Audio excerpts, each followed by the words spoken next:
डर से क्या पैदा होता है? बहाना। भय बहाने का जन्मदाता है। जैसे किसी ने बहाना बनाया, समझ लो कि ना डर गया, इसके बस की बात नहीं। आप दुकान पे गए और आपने कहा कल लेके जाएंगे इस पैंट को, दुकानदार समझ जाता है कि इसकी जेब में पैसा नहीं है। कल क्या होता, लेना है, पसंद आ रहा अभी लो, जाओ। कल का क्या मतलब है? बहाना मतलब भय। अरे पापा कहते थे तो हम भी आईएएस की तैयारी करते। अरे यार उसमें पापा को कहने की क्या बात है, ये हो जाता तो हम ये कर लेते। बहाना मतलब भय, अक्षमता। बहाना मतलब भय। ये दोनों एक दूसरे के बिना नहीं रह सकते। जब तक अपने हैं तभी तक मैं है, और जब तक मैं है तब तक अपने हैं। और ये अपने हैं कौन? रिश्तेदार,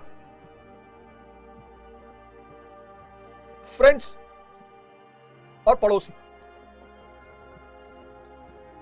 ये तीन आते हैं अपने में, रिश्तेदार, फ्रेंड्स और पड़ोसी। इनके बिना मैं हो ही नहीं सकता। अगर ये ना हो, मैं आपको छोड़ दिया जाए चंद्रमा पे अकेले,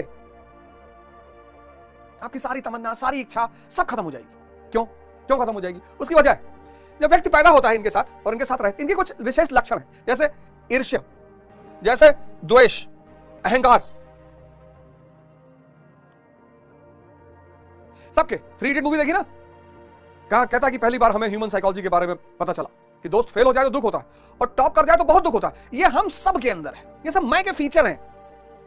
चिढ़ने की जरूरत नहीं है, डरने की जरूरत नहीं, घबराने की जरूरत नहीं, रोने की जरूरत नहीं। आप भी, जैसे आप कह रहे हैं कि हमारा मौसी लड़का नहीं चाहता कि हम आईएएस बन जाए, आप भी नहीं चाहते हैं। आप चाहते हैं कि आपका मौसी लड़का खुश रहे, लेकिन आपसे बड़ा ना होने पाए। ये रिश्तेदार, दोस्त और पड़ोसी, ये जीवन में बहुत चुनौती प्रस्तुत करते हैं, बहुत।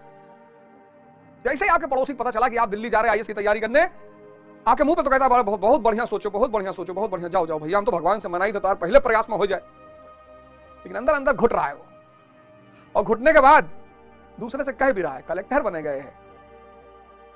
सबके साथ होता है। इसलिए महत्वाकांक्षा अगर है तो किसी को पता नहीं चलनी चाहिए। अगर पता चल गई तो भाई साहब आपको जीने नहीं देगा समाज, क्योंकि वो जो जो कर नहीं पाएंगे, जो कर जाएंगे, जो आपसे बड़े होने की। अब आप आईएएस की तैयारी कर रहे हैं, इससे मोदी जी को टेंशन कैसे हो सकती है?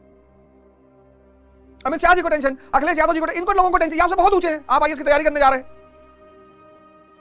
लेकिन जहां आपने प्रधानमंत्री की दावेदारी कर दी और आप योग्य हैं, इन सबको टेंशन हो जाएगी। कोई नहीं चाहता आपके मां बाप को छोड़कर कि आप उनसे ऊपर चले जाएं। कोई नहीं चाहता, कोई नहीं। इससे इनकार करना मतलब अपने आप को धोखा देना, कोई नहीं चाहता। इसलिए महत्वाकांक्षा को कभी प्रदर्शित ना करें, आय को कभी प्रदर्शित ना करें, बहुत दुख होता है।